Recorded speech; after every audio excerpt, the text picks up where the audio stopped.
Entonces, ¿qué es lo que va a pasar acá?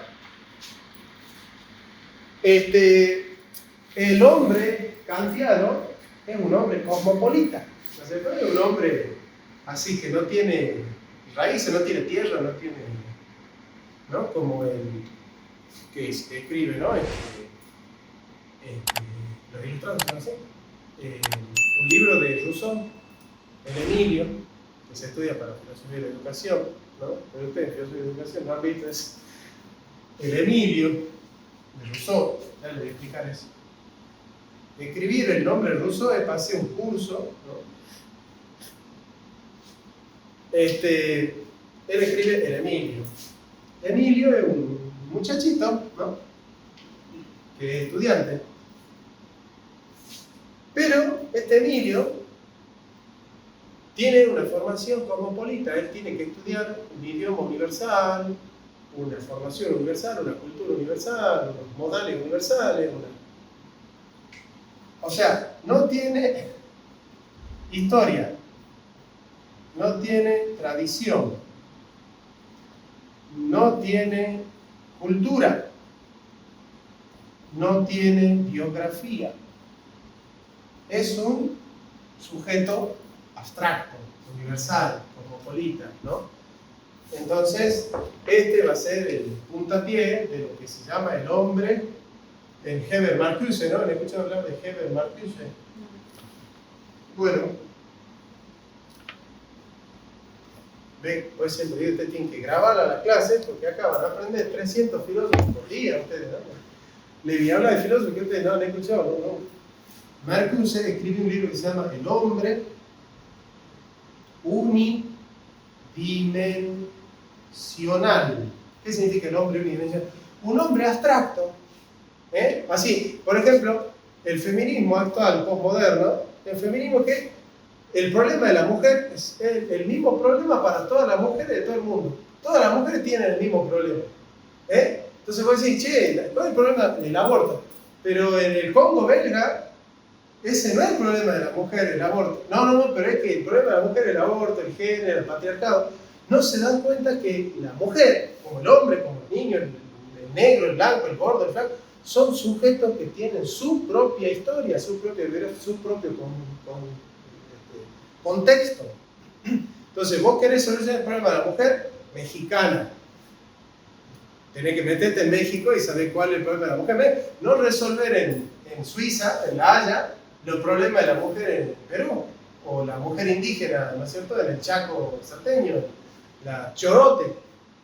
¿Por qué? Porque vos tenés que meterte. Entonces, ¿cuál es el problema de esta mentalidad ilustrada? Que percibe al hombre como un sujeto universal, globalista. Es el mismo problema del hombre para todo el mundo. Por eso son imperialistas, porque pueden conquistar con una mentalidad de Europa a todo el mundo. O sea que la universalización del hombre como tal es como contraria a la historia de los pueblos, ¿se puede decir? A la tradición de los pueblos. Ellos odian de hecho, Kant escribió un libro que se llama, Kant, ¿no? Escribió un libro que se llama Para una filosofía de la historia desde un punto de vista cosmopolita. Y dice, para hacer un hombre cosmopolita, está el texto, tiene 35 páginas el texto de Kant, dice, hay que destruir la autoridad de la iglesia, la tradición de la iglesia, los prejuicios y la fe. Destruyendo eso, ¿no?, la autoridad, los prejuicios, la tradición y la fe, vamos a poder generar un hombre global, que es el de la Revolución Francesa. ¿O por qué Napoleón Bonaparte quiere conquistar todo el mundo? Para crear un hombre universal, ¿es verdad? Los derechos humanos son derechos universales, ¿no? No es el derecho de la mujer chorote, el derecho de la... ¿Se dan cuenta? Sí. Vos tenés que hablar del derecho de la mujer chorote, el derecho de la mujer tupí, no, de los derechos de la mujer. Es un peligro eso, ustedes no se dan cuenta de eso, que es un peligro porque que la mujer tiene el mismo problema en todos lados. Entonces es una filosofía que rasca donde no pica. Entonces vos vas y hablas con la chorote y decís, che, te vengo a traer el aborto, y la chorote dice, pero yo no necesito aborto, yo necesito alpargata. Rasca donde no pica. Esa es la filosofía eurocéntrica, rasca donde no pica. En cambio, este Herder, que es más inteligente que Kant, porque él dice, no, yo voy a hablar del hombre concreto, de la cultura concreta, de la historia concreta. El hombre tiene color, olor, sabor, textura, tiene perfume, tiene tamaño, tiene forma, tiene transpiración. Hay que estudiar el hombre transpirado, dice Herder, ¿no? Y este lo va a tomar después Unamuno, ¿no? El hombre de carne y hueso, dice, ¿no? En el sentimiento trágico de la vida, ¿no? Ahí está la dicotomía. Entonces, ¿qué es la polimatía? Polin, mirá todo lo que hay que dar para entenderlo. Polin significa mucho, y ahí viene, por ejemplo, un polideportivo, ¿no? El derby es un polideportivo. Matema significa conocimiento, de ahí viene matemática. Por eso la filosofía es metamatemática, está más allá de lo que podemos conocer. Mucho conocimiento. Entonces, ¿qué dice Heráclito en uno de sus aforismos? Dice, la polimatía no es sabiduría. Acumular saberes, ¿de quién está hablando ahí Heráclito? De Pitágoras. Que critica a Pitágoras, ¿no? Entonces, ¿qué es lo que le pasa a estos que critica a Goethe en el Fausto? Este es un Emilio. El Fausto es la versión literaria del Emilio. Un hombre universal, un hombre abstracto, que no tiene su historia, que no tiene su color de piel, que no tiene su... Entonces, ¿qué han acumulado el saber universal? ¿Cómo se llama el saber universal para todo esto? Ahí está, ¿eh? La enciclopedia. ¿Quién ha escrito la enciclopedia? Diderot, D'Alembert y Rousseau. Pero sobre todo Diderot y D'Alembert. ¿Qué es la enciclopedia? El saber de toda la humanidad, pero es el hombre alemán europeo. Ahí está, ¿eh? ¿Por qué? Y ahí está, fíjate vos, en historia nosotros importamos el plan de estudio de ahí con la mente eurocéntrica, ¿no? Eurocéntrica. Entonces yo les pregunto a ustedes, les digo, historia universal, ¿qué hay que estudiar? El hombre europeo. Europa. Y para Salta, historia regional, ¿eh? O sea, la Argentina es región, en cambio Europa es el universo, ¿eh? Entonces vos te vas a los planes de estudio de la UNSA en la carrera de historia y decís, che, denme el plan de estudio. Y tiene una materia que se llama prehistoria. ¿Y qué se estudia? La historia antes de que han llegado los europeos. Mirá la mentalidad, ¿no? O sea, prehistoria, o sea, antes de la historia. Porque ¿quiénes son los que han traído la historia? Entonces ustedes leen, por ejemplo, Las venas abiertas de América Latina de Eduardo Galeano y dice, viste que los españoles dicen que Hernando de Magallanes fue el primero que vio el estrecho que une el Pacífico y el Atlántico. Y pregunta a Galeano y dice, che, pero los indios que vivían en la Patagonia, los patagones, ¿no tenían ojo? Porque así, vos te vas a España y en España te dicen, Hernando de Magallanes es el primero en ver la unión del Atlántico y el Pacífico. ¿Y qué no tenían ojo los indios? ¿Te das cuenta? ¿Por qué el primero? Porque Europa. Desde ahí. Entonces ustedes hacen el mapa, miren cómo llegamos a la... Desde la metafísica llegamos a todos lados, pero primero hay que ver la metafísica, ¿no? El mundo, ¿no? ¿Dónde está Europa? Ahí, en el medio, ¿eh? El planiferio no tiene por qué empezar con Europa, o sea, pero ahí está. Europa, África, Asia, Oceanía y América. Pero en el centro de Europa, ¿no? Entonces ustedes van a una carrera de filosofía o de teología, ¿no? Y preguntan, ¿alguno de ustedes estudió la historia de la filosofía desde otra perspectiva que no sea historia antigua, media, medieval, moderna y contemporánea? ¿Y qué se estudia en antigua? Platón son Aristóteles, ¿no? La media, el feudalismo, Santo Tomás, moderna, Descartes, todos europeos. Y nosotros con esa mentalidad queremos emanciparnos, queremos tener un pensamiento crítico. Y los que quieren ser revolucionarios leen a Marx, tienen otro alemán. ¿Te das cuenta? Entonces, no tenemos nosotros una mirada desde nosotros mismos. Entonces, lo que está diciendo acá es justamente que estos románticos dicen, no, nosotros no vamos a hablar del hombre abstracto, vamos a hablar del hombre concreto. Eso es el romanticismo. El romanticismo es el amor por la patria. El ilustrado no cree en la patria. Pero el romántico dice, no, mi Salta, yo soy salteño, yo pienso como salteño, hablo como salteño, transpiro como salteño. Perdón, pero a mí me apasiona este tema. Entonces, ¿ve? Entonces dice, el Bildung, ¿qué hay, Juana? ¿Ve? Estamos hablando de la Bildung, ¿no? De la página 38 del libro. Es la formación. Ahí está. Ahora sí, lo entendés perfecto. ¿Qué es la Bildung? Esa es la Bildung. Lo demás es cultura, cultur, ¿no? Así es, cultur. Pero no es lo mismo la cultur que esa. ¿Cuánto sabe el hombre culto, no? El hombre culto es, por ejemplo, ahí está, mira, ¿ves? Yo te pregunto, puedo decir, che, Gerardo Sofovich, ¿te acuerdas del viejo que sí. Es un hombre culto? Pero alguna vez lo he visto tomando mate, con poncho, montando un pingo, o haciendo alguna cosa de los gauchos, ¿no? Entonces, ¿qué tiene Gerardo Sofovich? ¿Pero qué es lo que no tiene? Bildung. Ahí está. Entonces, un colla salteño, un colla bien salteño, ¿qué tiene? Bildung.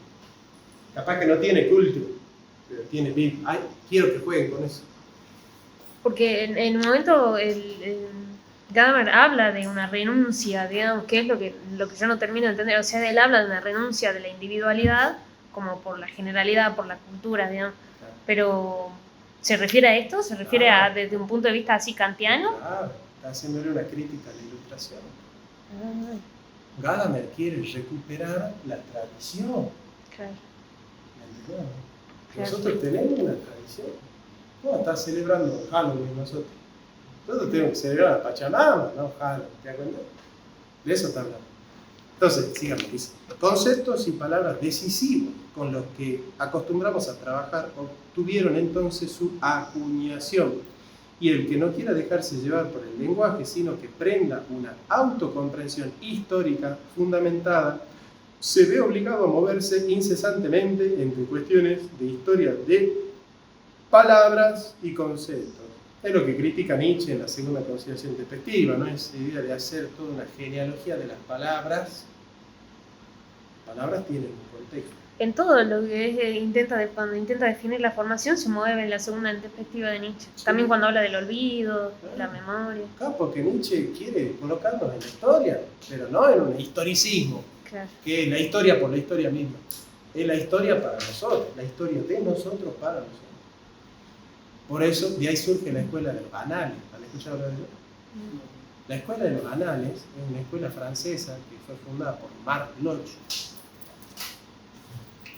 Así se llama, la escuela de los anales. Fundada por Marc Bloch,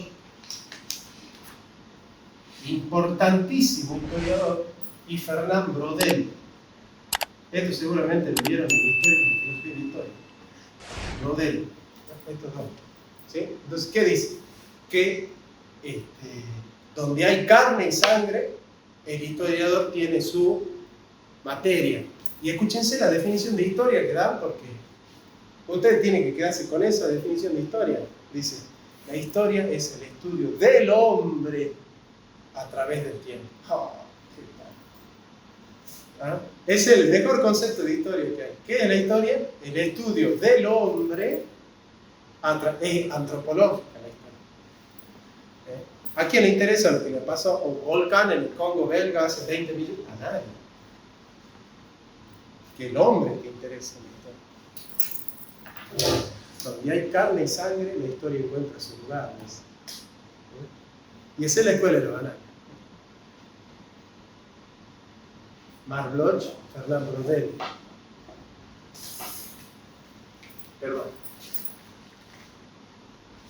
Brodel.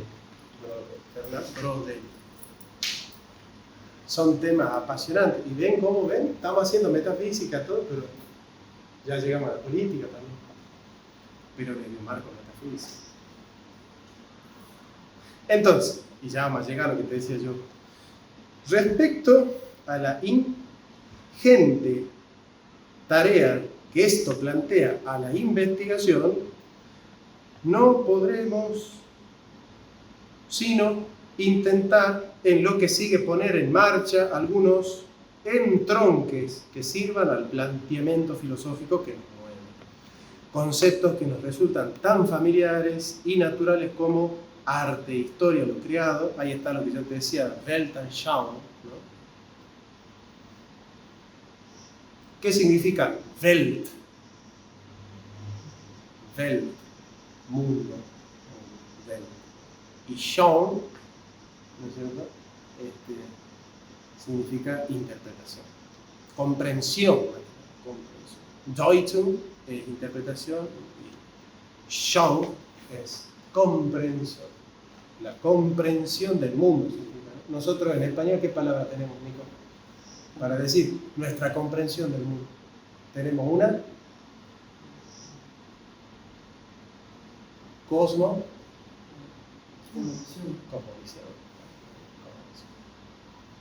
Heidegger va a criticar mucho esto, ¿no? La filosofía no es cosmovisión, ¿viste? Como diciendo, ¿viste? Que acá dice filosofía y zapato de bobo, filosofía barata y zapato. Que la filosofía es un conjunto de posturas sobre la vida, ¿no? Es una ciencia estricta. ¿Quién dijo que la filosofía es una ciencia estricta? Husserl tiene un libro que se llama La filosofía como ciencia estricta. ¿En contra de quién? De los que dicen que la filosofía es Weltanschauung. Culto. ¿De qué hablan? Vivencia, genio, genio, mundo exterior, interioridad, expresión, estilo, símbolo, ocultan en sí un ingente potencial de desvelamiento. Y estas son las temáticas hermenéuticas que nos van a develar el mundo entero, dice. De que acaba de tomar Jacques Derrida, de la gramatología, dice, no hay nada fuera del texto. Se puede universalizar el método hermenéutico para estudiar toda la realidad. Toda la realidad como texto.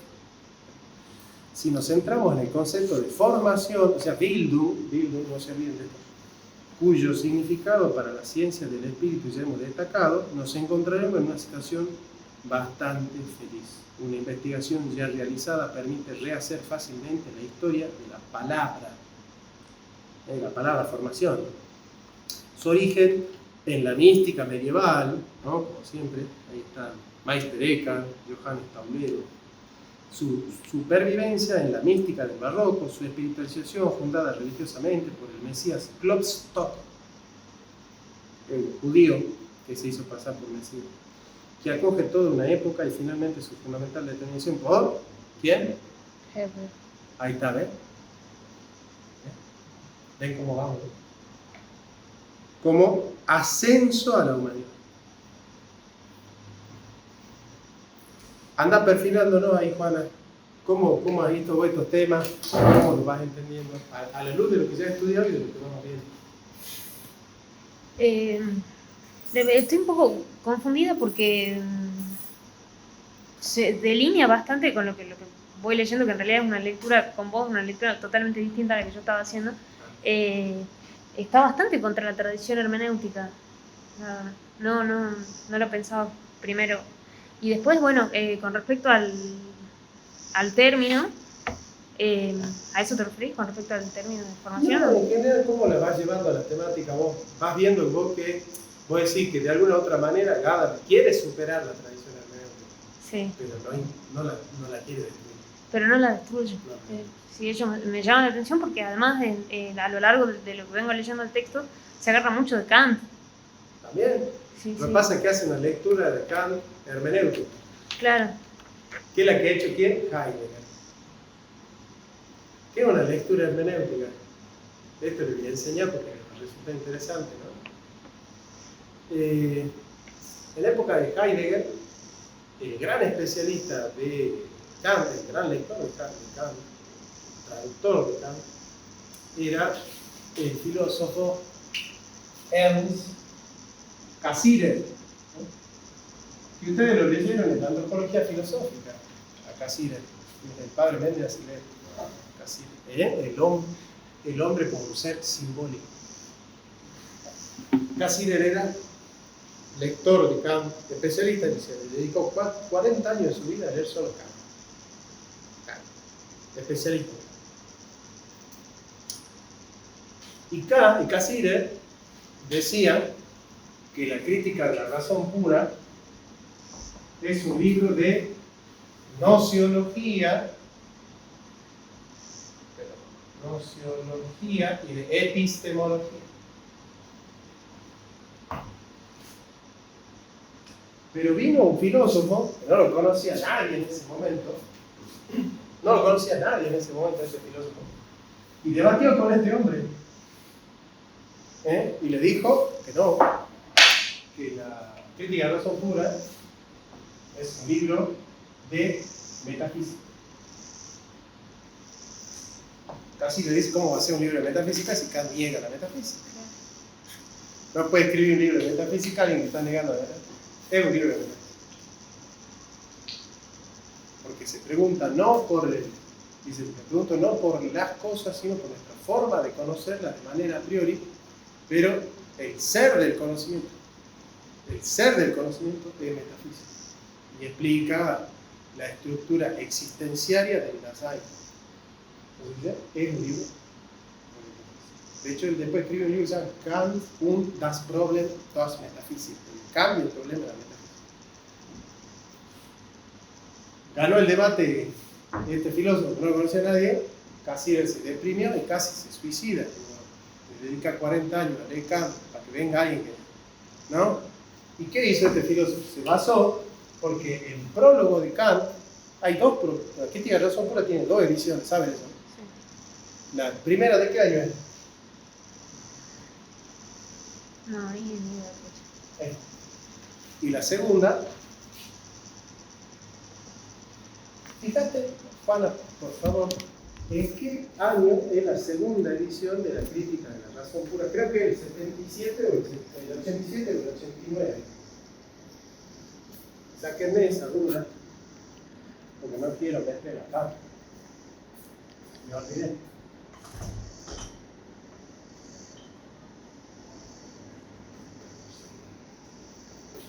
La segunda edición de la crítica de la razón pura, que tiene dos prólogos distintos.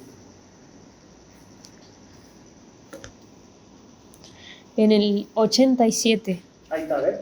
Y la primera del 81. En el 81. Muy bien, ¿ves? Bueno, ya está, no estamos macaneando.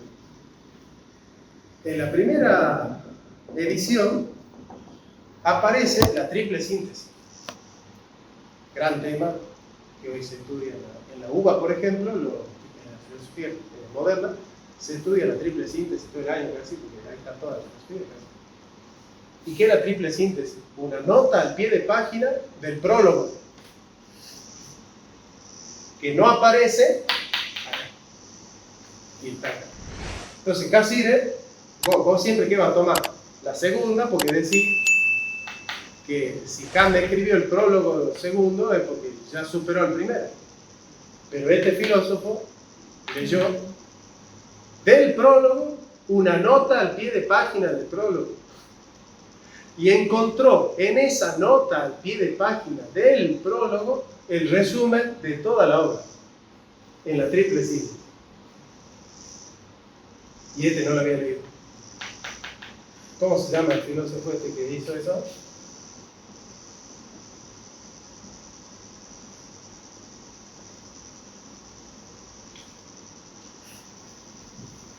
Entonces, ¿qué es una lectura hermenéutica?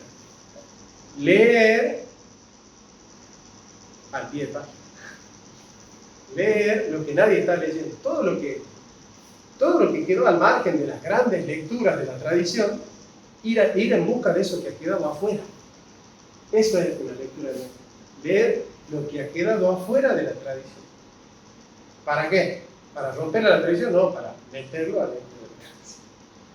Eso es lo que hace Gadamer con la hermenéutica. quiere hacer lectura como la que hace Derrida, por ejemplo. A ustedes les gusta mucho entender el Platón de Derrida, la farmacia de Platón. Se basa en textos que nadie le ha dado importancia nunca. Nadie ha advertido que ahí estaba ese texto así. Y se va a meter en eso, ahí, en eso. Y trata de resolver todo el sistema ahí, en eso. En eso que ha quedado afuera de la tradición, pero que está ahí en Platón. Las notas al margen. Entonces, ¿qué es una lectura hermética? Las lecturas al margen. Las lecturas que están así, lateralidades, marginalidad, marginadas, justamente se llama marginadas porque están al margen, ¿no? Qué apasionante que, ¿no? Entonces, ustedes cuando lean la filosofía vayan al margen. No lean lo que leen todo el mundo, vayan a ver al texto. Pero ¿quién le prestó? Nadie le prestó atención a esto. Y ahí estaba todo. Y Heidegger lo venció a Cassirer así, de esa manera. Bueno, la religión de la formación del siglo XIX ha guardado la profunda, ¿nos está siguiendo? La profunda dimensión de esta palabra. Estamos hablando de Bildung, ¿no? Y nuestro concepto de la formación viene determinado desde eso. Cuando dice la religión en el siglo XIX, ¿de quién está hablando acá? Y acá van a poner el nombre del que está hablando acá, porque acá no lo dice, pero yo les digo de quién está hablando él.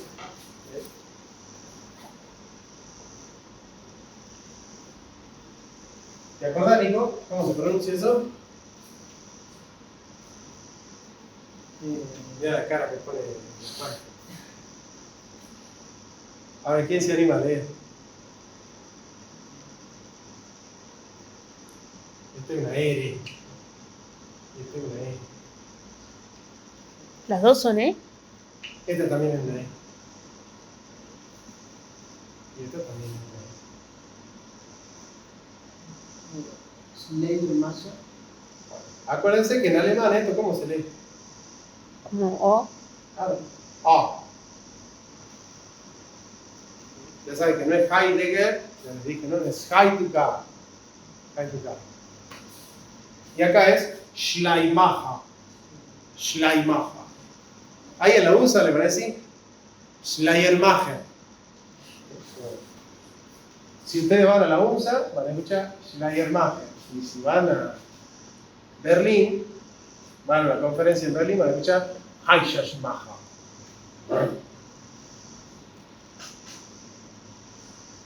¿Y qué decía él?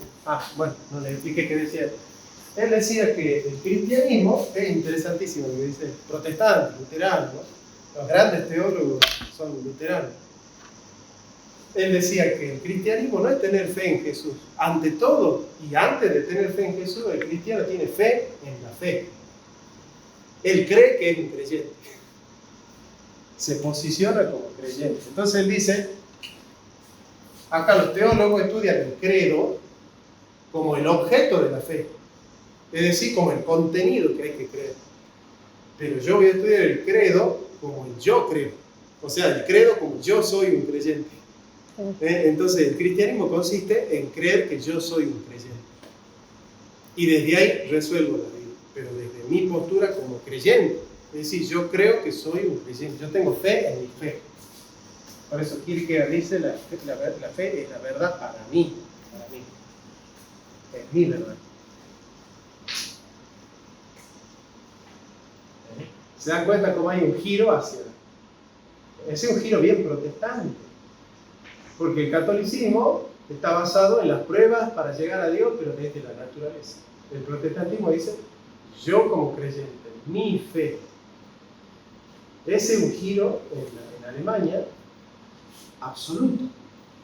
Piensen en Descartes, ¿no? Descartes tiene la res cogitans, que es mi interioridad, y la res extensa, que es la exterioridad. Podríamos llamarle la vía interioris y la vía exterioris, ¿no? El catolicismo es vía exterioris, es la vía de conocer a Dios a través de lo creado, del ente sintético, de ir haciendo una dialéctica para llegar a ese que se subsiste. En cambio, Lutero dice, ¿Lutero qué decía? Que bien luterano, luterano, ¿no? Dice, los católicos ¿qué plantean? Llegar a Dios a través de la misa, de la reliquia, de las indulgencias, de la piedad, de las peregrinaciones, todo exterior, las obras que son exteriores, todo exterior. ¿Y qué dice Lutero? Lo que nos salva es la fe, es decir, que está adentro, mi fe, me salva mi fe, no lo que yo haga, ni la procesión, ni cuántas reliquias compre. El catolicismo es una religión del exterior, el protestantismo es una religión de la interioridad. Entonces, ahí está. La Bildung ya no es la religiosidad, la piedad exterior de qué es lo que tengo que hacer, cómo me tengo que persignar, dónde tengo que ir, o qué tengo que comprar, sino mi fe. El justo por la fe. Porque yo tengo fe, soy un creyente. Eso es bien luterano. Y se van a dar cuenta que Gadamer, Heidegger, todos están diciendo, pongamos la mira. Por eso es que se dice, analítica existenciaria de la esencia finita del caso. En el parágrafo 1 de Ser y Tiempo, Heidegger dice, hay que volver a Lutero. ¿Por qué? Somos creyentes. Es decir, acá lo que importa en la metafísica es la sangre, el filósofo. Formación. Bueno, respecto al contenido de la palabra formación que nos es familiar, la primera comprobación importante es que el concepto antiguo de una formación natural que designa la manifestación externa, ahí está hablando de la vía exterioris, la formación de los miembros, una figura bien formada, estamos hablando del cuerpo, y en general toda configuración producida por la naturaleza, por ejemplo la formación orográfica de los ríos, se quedó entonces casi enteramente al margen del nuevo proceso. La formación pasa a ser algo muy estrechamente vinculado al concepto de la cultura y designa en primer lugar el modo específicamente humano de dar forma a las disposiciones y capacidades naturales, ¿no? La vía interior, ¿no? O lo que Kant dice, no llamo trascendental al conocimiento, no de las cosas, mira, sino de nuestra forma de conocerlas de manera privada. O sea, no interesa la naturaleza, sino el sujeto trascendental. Y eso lo estudiaron en el 9.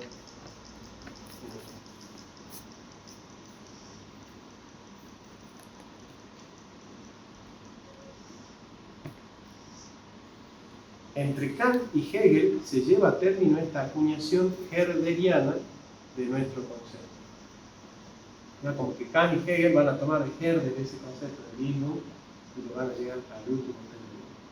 Kant no emplea todavía la palabra formación en este tipo de contexto. O sea, está diciendo, bueno, es una apropiación medio bastarda la que hace Kant de Herder, ¿no? ¿Por qué? Por el debate. O sea que no, si bien no emplea la palabra formación, pero formación y cultura no estarían como delineados, digamos. En Kant aparece la palabra, pero no de la misma manera como en Herder. Claro. Eso está diciendo. Habla de la cultura de la capacidad o de la disposición natural que como tal es un acto de la libertad del sujeto que actúa. Así, entre las obligaciones para con uno mismo, menciona la de no dejar oxidar los propios talentos, y no emplea aquí la palabra formación. Hegel, en cambio, habla ya de formarse, y formación precisamente cuando recoge la idea kantiana de las obligaciones para consigo mismo. Hay un libro de Peter Sloterdijk sobre este tema que se llama, me encanta ese libro, se llama Experimentando con uno mismo.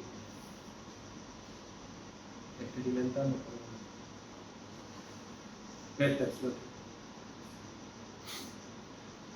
Si yo me meto así en esta filosofía, la filosofía me va a llevar, si me meto en esto, vas tomando la filosofía como experimento, ¿no? Si te haces platónico, vas a vivir así. Si te metes acá, ¿no? Es como un juego. Y ya Humboldt percibe con el fino sentido que se caracteriza una diferencia de significado entre cultura y formación. Y la cultura como el contenido y la formación como el proceso subjetivo. Pero cuando en nuestra lengua decimos formación, nos referimos a algo más elevado y más interior. ¿Ven que estamos jugando con eso?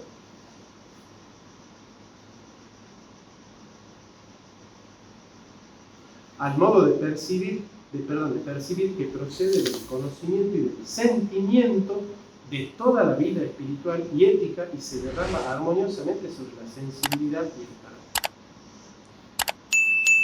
El que recoge esto en España es Camus.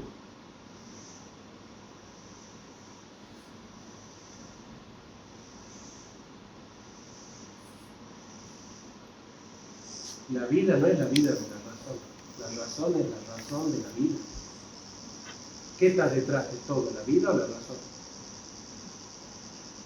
La vida. De ahí viene Ortega y el vitalismo de Ortega. Pregúntenme a los profes Gaiman, especialistas en Ortega. El ratio vitalismo. Una razón vital. La razón de la vida. No es una razón abstracta. Es la razón de la vida. Me acordé del libro de Evita, ¿no? La razón de mi vida. La razón es la razón de la vida. Nuestra razón tiene color, olor, sabor, textura, sufrimiento, dolor. No es una razón abstracta. Por eso yo les hablaba, no sé si a ustedes, ya uno da tantas clases, de la diferencia entre Santo Tomás y Agustín. Santo Tomás, ¿viste cómo escribe? Pareciera que a esto respondo. San Agustín dice contra esto tal cosa. Yo resuelvo, pum, pum, pum, pum. Es una escritura objetiva, está centrada en el objeto de la temática. Pero San Agustín, en las confesiones, dice: me masturbo y siento que Dios me mira. No es una cuestión subjetiva, es lo que a él le duele, lo que a él le pasa. Entonces San Agustín pone el cuerpo en el Santo Tomás no pone el cuerpo. Vos en Santo Tomás no lo estás oliendo en Santo Tomás cuando él escribe, no lo estás olfateando. A San Agustín sí. Está viendo su cuerpo, está viendo sus traumas, sus miedos, sus dolores, su vergüenza, y los confiesa, y los pone sobre la mesa. Me confieso, dice, me masturbo y creo que Dios me mira. Estás poniendo, pone el cuerpo en su... Es interesantísimo. ¿Qué clase de filosofía van a hacer ustedes? Y si van a ser tomistas, ¿qué clase de tomistas también, no? Aunque ya hay demasiado tomistas, ya está. Aquí, formación no quiere decir ya cultura, esto es desarrollo de capacidades o talentos.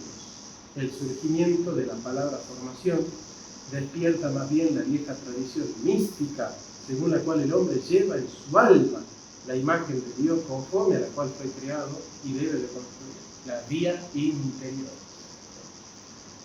¿Se acuerdan lo que dice San Agustín? No vayas afuera, está dentro de ti. Esa es la frase, ¿no? La pónganla bien. Algo no tenés pues para escribir, pero ahí escribía. No tengo la ficha.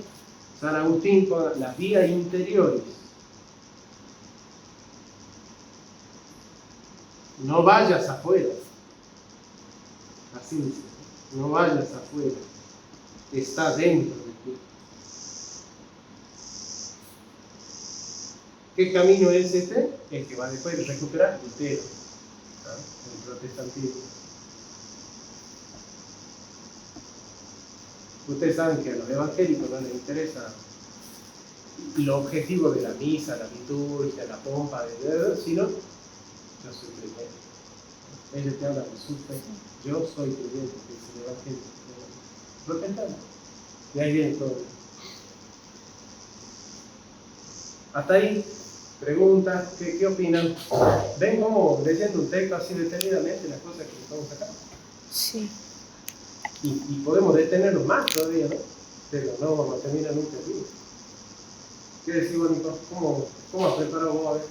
Sí, va jugando en A ver, contanos más o menos qué has cocinado. Sí, bueno, en primera parte de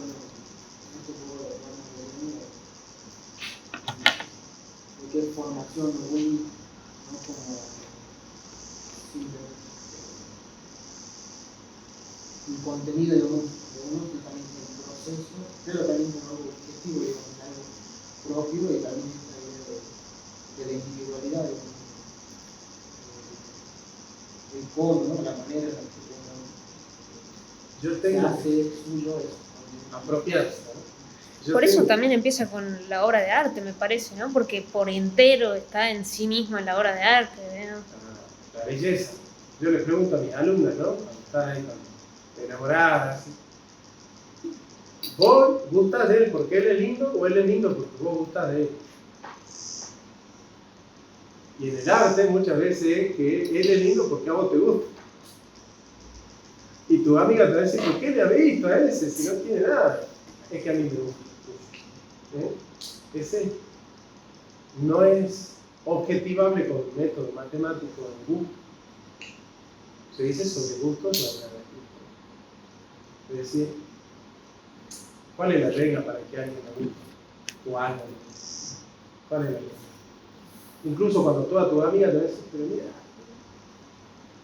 me gusta.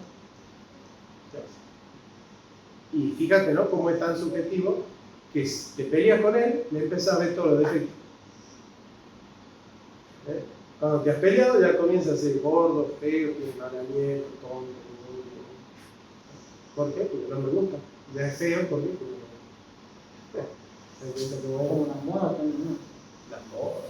Si algo también porque él lo usa, ¿no? Claro. Se dejan llevar por la intersubjetividad. Yo tengo un cuentito. Kierkegaard, alumno de Hegel. Ustedes saben que cuando Hegel era profesor de la Universidad de Berlín, murió Hegel. Y un profesor antiguo, que antes era eminencia y que Hegel lo desplazó, se llamaba Schelling. Entonces el rector de la universidad dice, che, hemos perdido al mejor profesor de la universidad, Hegel se murió. ¿Cómo cubrí esta cátedra? Y bueno, le llamamos Schelling, y va a dar un curso de un año sobre filosofía de la revelación. ¿Y quiénes se inscribieron a ese curso?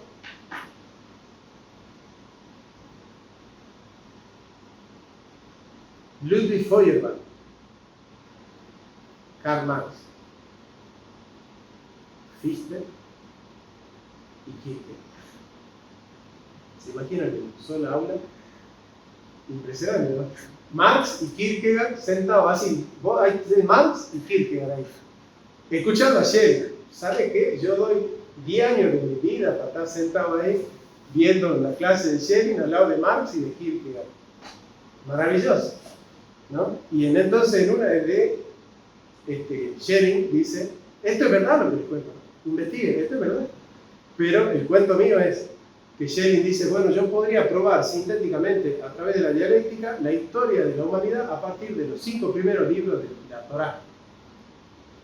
Y empieza a explicar, ¿viste? La formación del universo, todas las cuestiones objetivas, ¿viste? Omniabarcadoras. Y vieron que Kierkegaard es la existencia. Entonces Schelling dice, ¿alguno de ustedes tiene alguna pregunta? Levante la mano.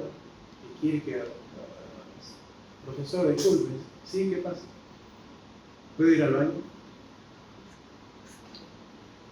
Eso se llama mentis. ¿Qué es mentis? Hacer algo performativamente. No lo explicas, sino que lo haces. ¿Y qué le está diciendo con eso Kierkegaard? No me interesa el origen del universo, me interesa que me estoy haciendo la pija. O sea, ¿qué es lo que me está diciendo? A mí me interesa mi existencia, mi vida. Yo voy a la filosofía a resolver mi vida, mis problemas. Yo no quiero resolver los problemas de toda la humanidad. Vico es anterior a Kierkegaard, ¿no? ¿Ya han visto a Vico? Sí, Sí. él lo ve acá cuando habla del sentido comunitario. También casi toda la definición lo utiliza Vico, como la verdad, como el resultado del hacer. Lo que se llama en inglés la performance, la realización de la verdad. La realización de la verdad es la verdad para mí. Vamos a poner un ejemplo. ¿Alguno de ustedes es creyente? ¿Creyente? Cristo, ¿no? ¿O cree en alguna religión creyente? ¿Sí? ¿O, vos crees en algo? ¿Tenés una verdad sólida en tu vida, es decir, principios sólidos en tu vida. Sí. Bueno. ¿Vos darías la vida por el cálculo infinitesimal? Yo te pongo una pistola y te digo, decir que el cálculo infinitesimal es mentira. ¿Vos das la vida por el cálculo infinitesimal? No. No, deja. Pero por tu verdad, por esa verdad que es tuya. Sí, quizás. El creyente en Cristo no va a dar la vida por la teoría de la gravedad. Pero le dice, negado a Cristo como Señor. Claro. No, Cristo es Señor.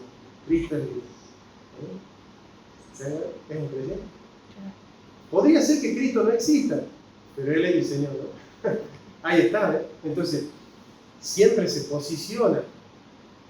El hombre se posiciona porque en última instancia la verdad es verdad para mí. Y no estamos hablando de la subjetividad, en el sentido de relativismo. Claro. Pero la verdad es la verdad del sujeto. Es una verdad para el sujeto. La que me mueve a mí, la que me recoge a mí.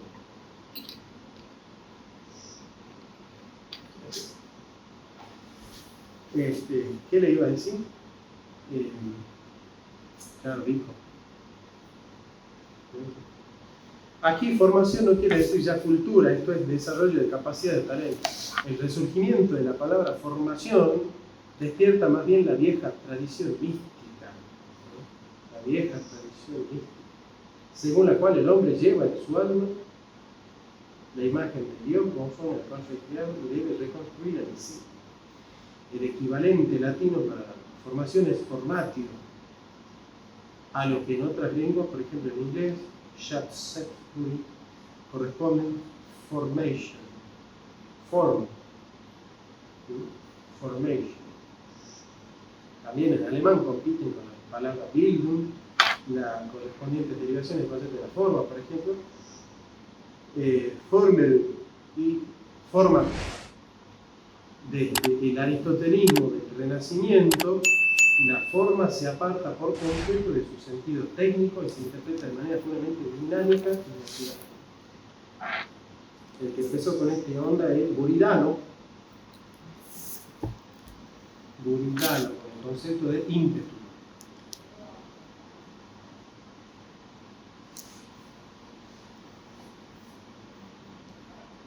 Yo les podría decir que Gadamer y Riquet son los escritores que más filósofos han leído en la historia.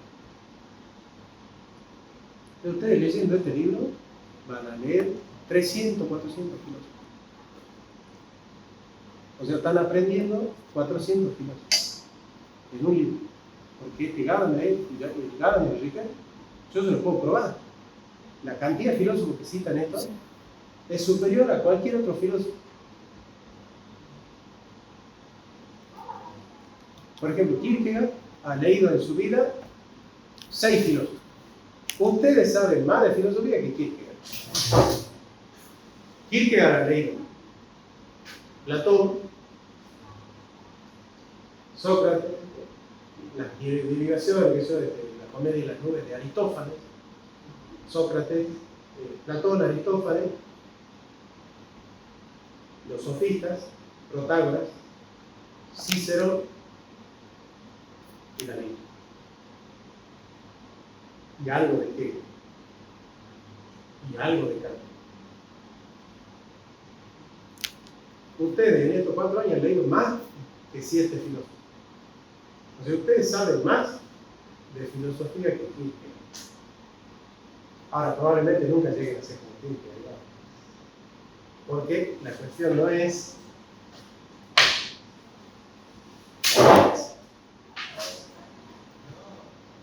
pero ojalá que sí, que lleguen a ser como Kierkegaard, más todavía. Pero se entiende lo que me dice. ¿Kierkegaard es posterior a Nietzsche? Kierkegaard es... Nietzsche nace en Rohan en el año 1844 y Kierkegaard nace en Copenhague en el año 1813.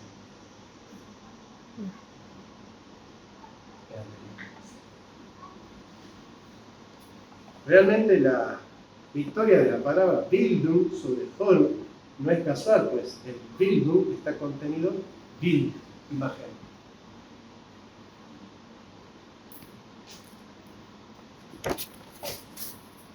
Ustedes aprenden alemán. Acuérdense, estudian alemán y lean filosofía en alemán. No lo para nadie.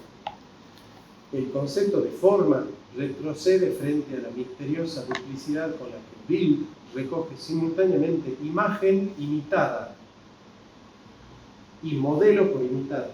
¿Te acuerdas de Mimesis? Sí. Nachbild y Vorbild.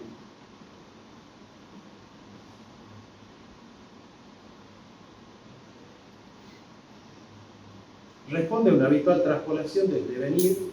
¿Se dan cuenta qué tiene que ver esto con el humanismo? ¿No? El humanismo tiene que ver con la formación del hombre. La formación del hombre. No qué hace el hombre con la filosofía, sino qué hace la filosofía con el hombre.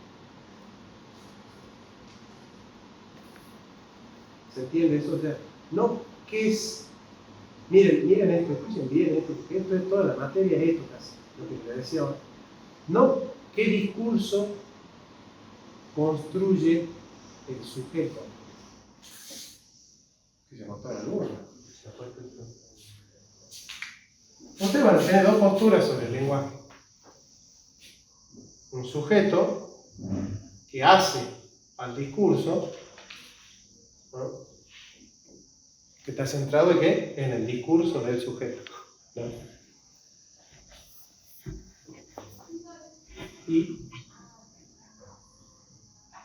O sea, una cosa es el discurso del sujeto y otra cosa es el sujeto del discurso.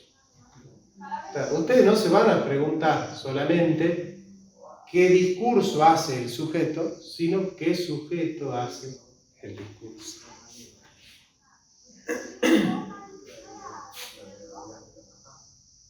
Por ejemplo, en la teología, ¿no? Ahora que está de moda en las redes el debate entre católicos y protestantes, ¿no? A usted no le va a interesar la teología, sino el católico, el protestante. ¿Qué clase de creyente me hace a mí el protestantismo? ¿Qué clase de creyente me hace a mí el catolicismo? ¿Ve cómo se invierte? Ahora ya no importa el objeto de la fe, sino el sujeto de la fe. ¿Qué clase de hombre es el protestante? Ustedes saben que acá hay dos posturas, ¿no? La postura esta, la de Balmes, y la de Weber. ¿Qué va a decir Weber? Este es interesantísimo para estudiarlo en teología. Dice, el protestante es ante todo un hombre libre. ¿Por qué? Porque el catolicismo está basado en tres grandes castraciones. El voto de pobreza, el voto de castidad y el voto de obediencia. Entonces, ¿qué dicen? Los filósofos protestantes han venido a destruir uno por uno todas las castraciones del hombre. ¿Voto de pobreza con qué? Con la prosperidad. ¿Qué filósofo dijo eso? Un protestante, Adam Smith, La riqueza de las naciones. David Ricardo, protestante. Un pastor luterano, Malthus. Todos los liberales y los capitalistas eran todos protestantes. En Escocia. Bueno. O sea, romper con el discurso del pobrismo a partir de ¿qué? De la conciencia de la prosperidad. Dios quiere que tengamos plata. Romper la castidad ¿con qué? Con la sexualidad libre. En los países protestantes, el aborto, el sexo libre, la homosexualidad, eso se dio, ¿no? Es bien protestante. Sexualidad libre. ¿Y la obediencia con qué? Con la crítica. Detrás de todo esto hay un filósofo protestante. Acá, por ejemplo, ¿quién está? Nietzsche. ¿Quién más? Freud. Y varios otros.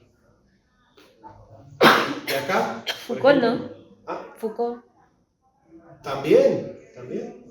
Bueno, Sartre. Sartre, nieto de un pastor luterano que se llamaba Albert Schweitzer. Famosísimo. Kant, Hegel. Nietzsche es hijo de un pastor luterano, ¿puede Nietzsche es hijo de un pastor luterano. Totalmente. Hegel, otro luterano. Kant. Todos, los modernos son todos protestantes. O católicos hay solo Malebranche, creo, y un par más. Pero todo, Kant, Hegel, Nietzsche, Locke, John Locke, Thomas Hobbes, todos son protestantes. Schleiermacher, todos son protestantes. El mundo moderno es el mundo del protestantismo. El mundo medieval es el mundo del catolicismo, el mundo del feudalismo, de la estratificación, de las clases sociales. En cambio, el mundo moderno es el mundo de la movilidad social, de las revoluciones constantes. ¿Por qué? Por el principio reformado. La Iglesia reformada tiene un principio que se llama Semper Reformanda. La Iglesia siempre se está reformando. Una iglesia más dinámica. Entonces, fíjense, ¿no? No interesa la verdad objetiva de los dogmas, dicen ellos. Interesa qué clase de hombre está construyendo la religión. Entonces, dice Weber, el catolicismo es la religión de los países atrasados. ¿Cuántos países desarrollados son católicos? Ninguno.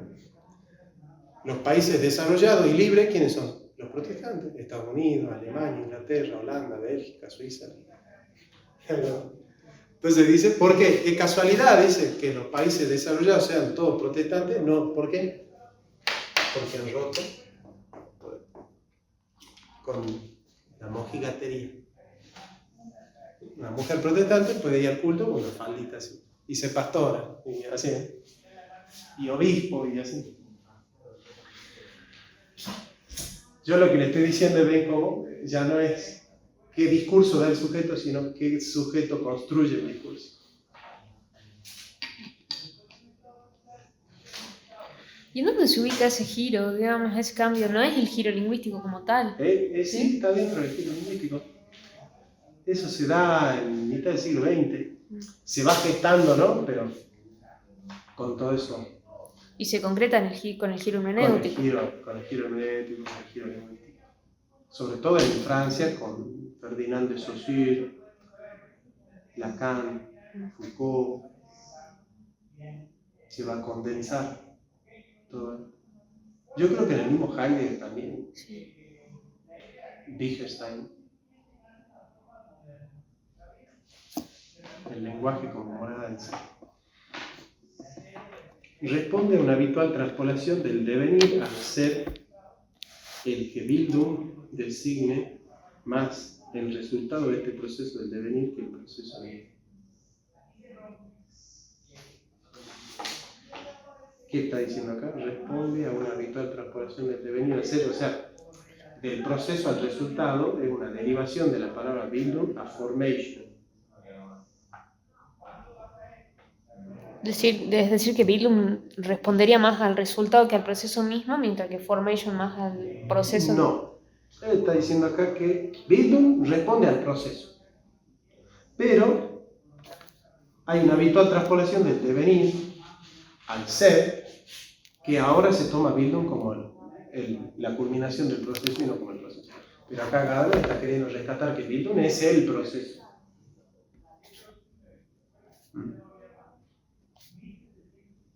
Porque si hay un método para conocer la verdad, es la edificación del sujeto. ¿Se dan cuenta? Que Gadamer, ¿qué estaría queriendo hacer si fuese el rector de la carrera, de la facultad? Edificarnos a nosotros como filósofos. Edificarnos como filósofos. Plantearnos una trayectoria filosófica.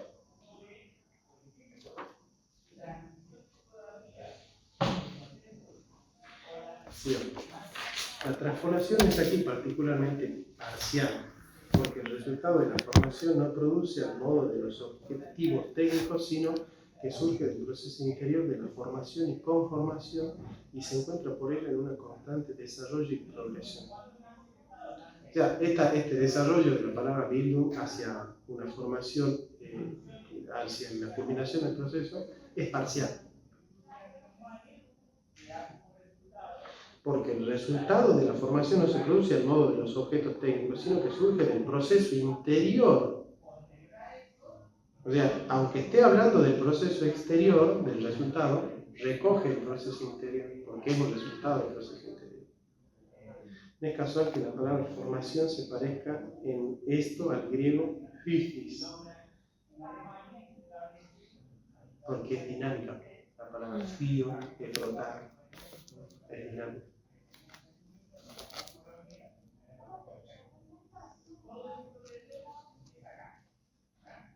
Igual que la naturaleza, la formación no conoce objetivos que le sean exteriores. Un proceso interno. Qué maravilla.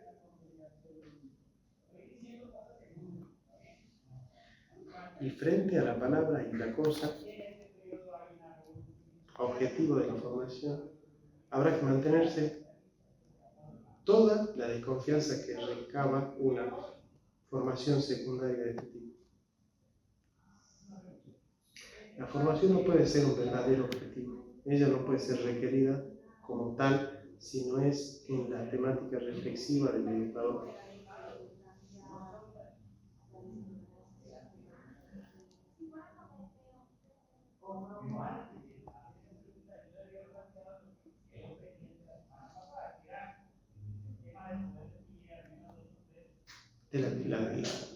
El gran debate entre qué hay que enseñar filosofía o a filosofar. ¿Se acuerdan? ¿Quién dice que hay que enseñar filosofía? Platón. El que dice que hay que enseñar filosofía es Hegel. El que dice que hay que enseñar a filosofar es Kant. Y lo que está diciendo acá es: ustedes no van a tener una Bildung si el mismo profesor no tiene una Bildung. O sea, ustedes no van a aprender a filosofar si el profesor no filosofa. O sea, ¿de dónde ustedes van a aprender a filosofar si no ven filosofar a alguien?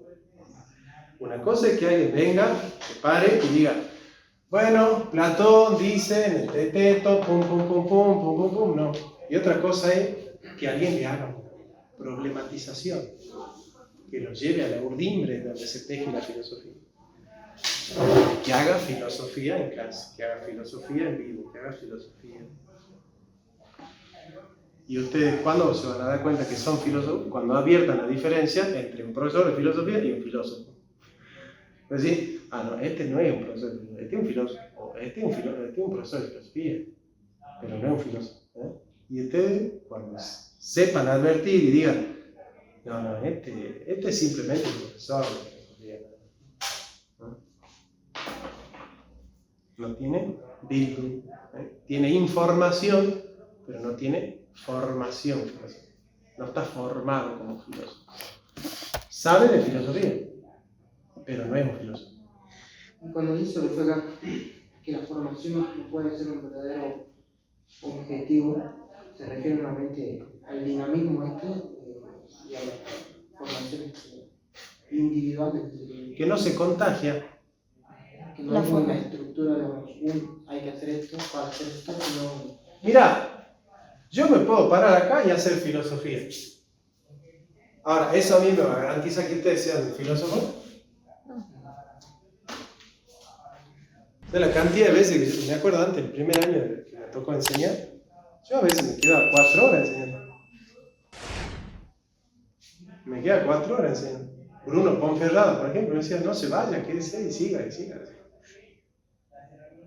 Y yo quería hacer filosofía. Ahora, si vos tenés a un filósofo haciendo filosofía, no necesariamente el alumno tiene que ser un filósofo. El que hace filosofía no hace filosofía para que los demás sean filósofos. Debe ser que el motor, ¿no? Se apaga para regularse. Está programado, ¿no? ¿Qué marca debe ser? Pero cabe pensar también, capaz me equivoco, pero cabe pensar también en la formación como un proceso ascendente a la información. No, porque la información es simplemente el pretexto para la formación. No es finalidad en cuanto a la relación del educador con el educando. Porque el educador, cuando está formado, no lo coloca como una obligación, una necesidad que el alumno esté formado. Quizás formule mal la cuestión. ¿Sería la formación como un proceso ascendente a la cultura? Sí, pero entendiendo por cultura Claro, la edificación del sujeto, sí, no sí. un conjunto de conocimientos que hay que tener, ¿no? Porque más adelante, en este mismo concepto, habla de una renuncia a la individualidad. Pero yo entiendo que es una renuncia en ese sentido, o sea, una renuncia casi por formación de lo individual, digamos. Ya vamos a ver en qué sentido. Sí, es idea normal. Precisamente en esto el concepto de la formación va más allá del mero cultivo de capacidades previas, del que por otra parte deriva. Cultivo de una disposición es desarrollo de algo dado. Claro. De modo que el ejercicio y cura, este tema de la cura, de la misma es un simple medio para el fin. ¿Cuál es el fin? El hombre mismo.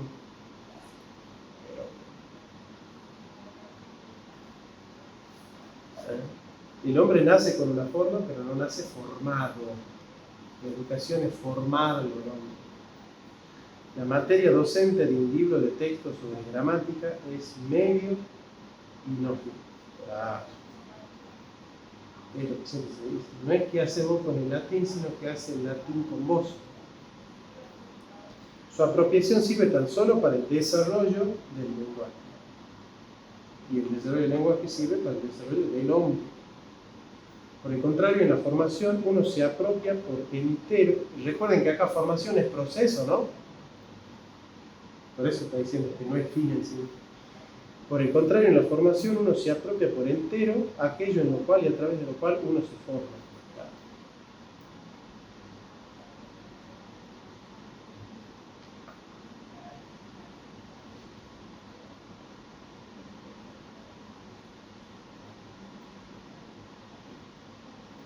Formarse en el banquete o desear el conocimiento es comer. ¿Saben eso, no? ¿Cómo comienza la metafísica de Aristóteles? El ser se dice.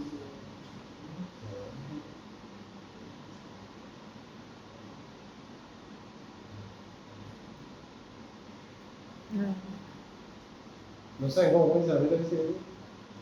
Dice, pantas, anthropoi, eudenai, oregon dai. Dice ahí. Todos los hombres tienen por naturaleza hambre de conocimiento. Oregontai viene de orao, comer. Viene la palabra ano, alumno, el que está comiendo. Porque cuando uno come, la comida forma parte de uno. Esa es la metáfora. Cuando yo como, el guiso, ya dentro de 3, 4, 6 horas, ya no es guiso, ya soy yo. Forma parte de mí. Por eso no hay que conocer cualquier cosa. Uno está escuchando María de Cena, hay que escuchar cosas que a uno le eleva. En esta medida, todo lo que ella incorpora se integra en ella, vive.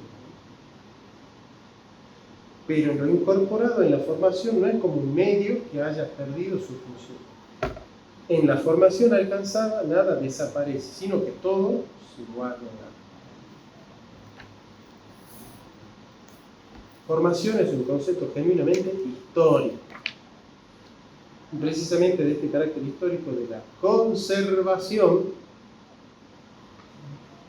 del que habla mucho este es Nietzsche, ¿no? La conservación y el aumento.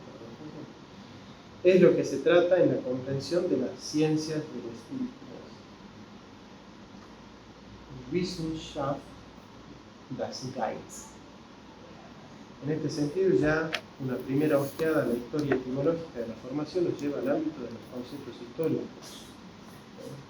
Claro, pensar ahí entonces que esto que Nietzsche llama como retener, olvidar, la memoria y demás, formarían parte de la historia de la formación del hombre. La formación, que es como que, sí, un término hegeliano, Aufhebung, Supera pero recoge.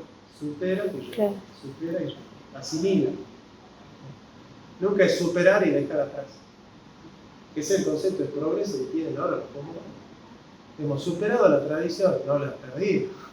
No la hemos superado. Superar es conservar. Y llevarla a una nueva instancia. Tal como Hegel lo hizo familiares al principio en el ámbito de la primera filosofía, en la metafísica.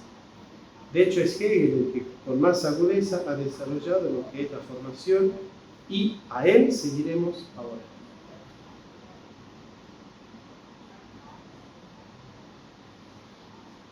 También él vio que la filosofía tiene en la formación la condición de su existencia.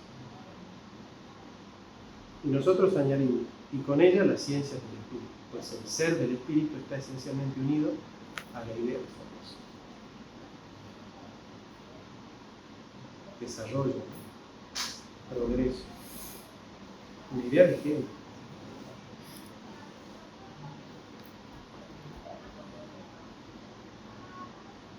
Hay un libro de ¿qué es ser contemporáneo? De el filósofo Giorgio Agamben. Giorgio Agamben. ¿Qué es ser? ¿Lo hemos tratado? No, yo lo leí hace poco. ¿Qué es ser contemporáneo? Habla de esto. Y toma mucho. Sí, sí. Y lo introspectivo, esta cuestión de compartir con la época las luces y también la oscuridad, ¿verdad? Hacerse parte de la época. Desde afuera. Claro. No permitir que la historia se enseñoree de nosotros. No ser intemporáneo, no ser solo hijos de una época. Que te marca la moda. ¿Cómo va a ser un filósofo que va a pensar lo que está de moda? Si yo voy a trabajar a una mujer, no es porque está de moda el feminismo. Joder, ¿entendés? Si yo voy a leer, ¿por qué voy a leer a Susan Sontag? ¿Porque me lleva a una verdad profunda del ser humano o porque está de moda leer a las mujeres? ¿Se dan cuenta? Que hay en la UNSA que todas las chicas quieren trabajar a una mujer. ¿Pero por qué? Porque está de moda que las chicas, es más, a las chicas de filosofía en la UNSA, si quieren trabajar un filósofo varón, ya la miran feo. ¿Cómo que es eso? Que quiere trabajar? Pues hay tantas mujeres que quieren hacer un varón. Mira, no, pero está eso, ¿no? No podés hacer filosofía por la moda, está de moda. El hombre se caracteriza por la ruptura con lo inmediato y natural que le es propia en virtud del lado espiritual y racional de su esencia. Esta definición del hombre. El hombre se caracteriza por la ruptura con lo inmediato y natural que le es propia en virtud del lado espiritual y racional de su esencia.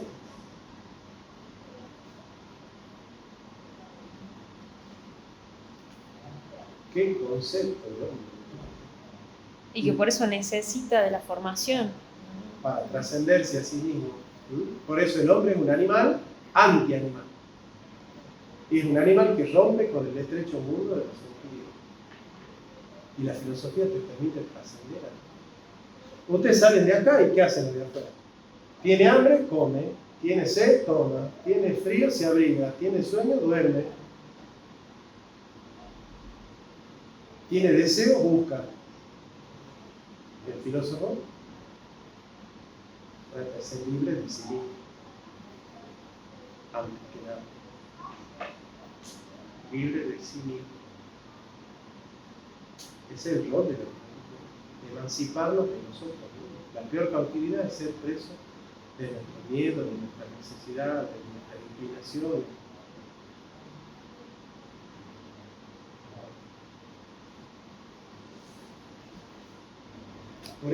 Por este lado, él no es por naturaleza lo que debe ser.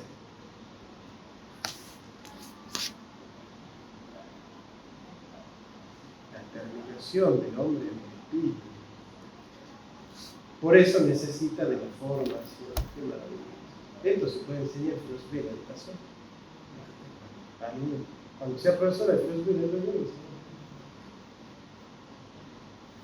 lo que Hegel llama la esencia formal de la formación reposa sobre su generalidad, partiendo del concepto de un ascenso a la generalidad. Hegel logra concebir unitariamente lo que en su época entendía bajo la formación. ¿Qué es bajo la generalidad? Descubrir en el hombre concreto lo que hay en todo. Este ascenso a la generalidad no está simplemente reducido a la formación teórica, tampoco designa comportamiento meramente teórico, composición o comportamiento práctico, sino que acoge la determinación esencial de la racionalidad humana en su totalidad. La esencia general de la formación humana es convertirse en un ser espiritual general. Ojo que general no es global ni abstracto, ¿no? No caigan en la ilustración. El que se abandona a la particularidad es inculto. Por ejemplo, el que cede a una ira ciega sin consideración ni medida.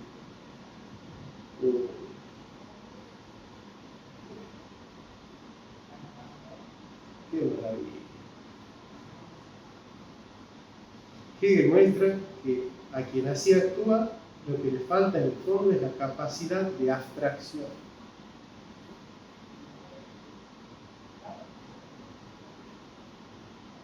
No es capaz de apartar su atención de sí mismo y dirigirla a una generalidad desde la cual determinar su particularidad con consideración y medida.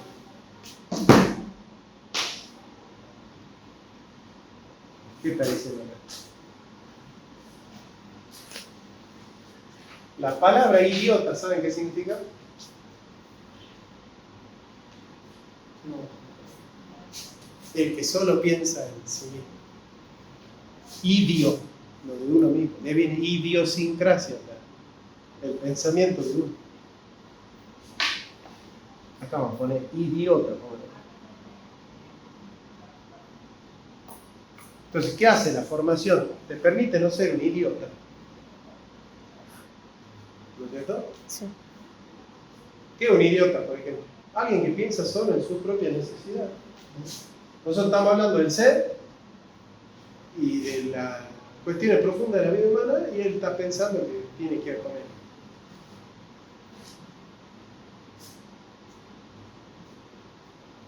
Y responde a una ira ciega. ¿Por qué? Porque no se puede determinar desde lo absoluto. ¿Qué significa eso? No puede hacer de su conducta una máxima universal. Pero es dialéctico eso, o sea, en el sentido en el que hay una superación de la individualidad en el reconocimiento con el otro, pero también una vuelta. Porque claro, porque en el fondo te edifica a vos mismo. Que, claro. Si vos lo odias a él y tenés ganas de meterle un palazo en la cabeza, te edifica cuando te vence a vos misma en tu animalidad. O sea, el idiota sería el que no puede formarse a sí mismo a través de otro. Claro.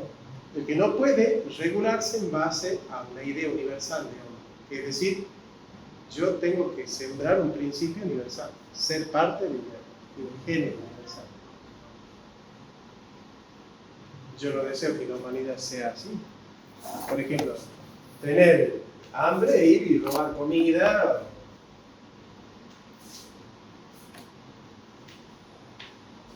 Qué maravilla que esto es. Las leyes que hay afuera, ¿no? Y la que somos nosotros también, cuando no nos dejamos formar. Bueno, vamos a seguir acá siguiendo.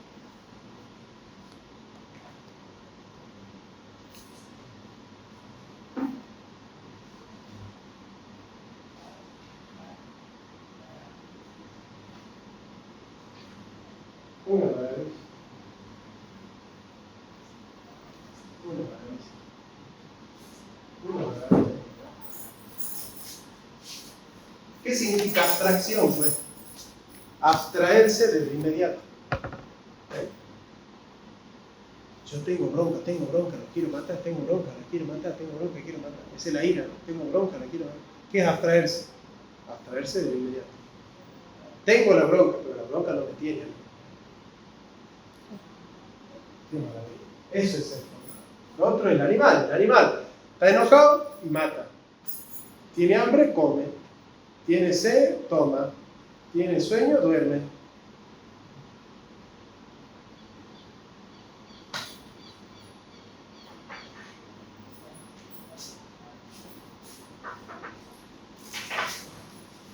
Estas páginas son de la historia grande de la filosofía.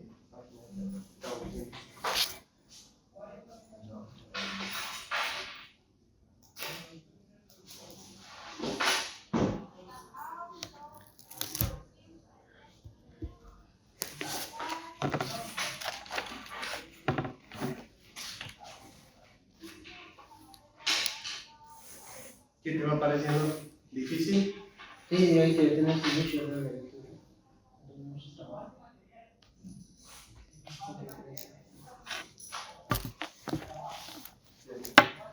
Uno de los trabajos prácticos que van a hacer, que siempre les pido a mis alumnos, como parcial, en vez de ser el parcial, un trabajo práctico de este semestre, tienen que hacer un video interactivo donde ustedes, a través de la creatividad, van a poder transmitir filosóficamente algo con arte.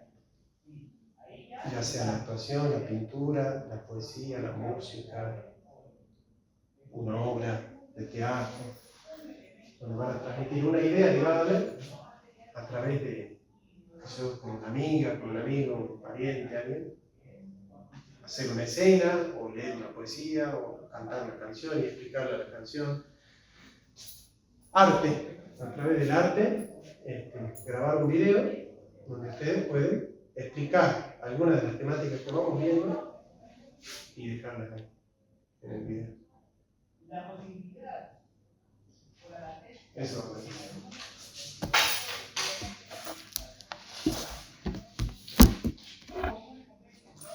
Para que entiendan el rol que tiene también la filosofía de transmitirse.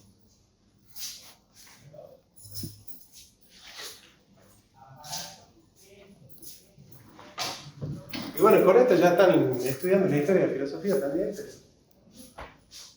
se están zafando de no haber leído Hegel. Porque yo lo veo muy clarito a Hegel. Acá sí, claro. Sobre todo la dialéctica, digamos. Hegel, claro. Para él todo es, hasta la verdad, es una formación. Él le dice itinerario. Claro. Porque no es cualquier ruptura de lo individual, sino es una muy hegeliana ruptura de lo individual, porque... Está recogido. Claro. Nunca está llegado, está recogido. Eso dice que son el que se niega, el que pierda su vida en pos de mí, la recuperará.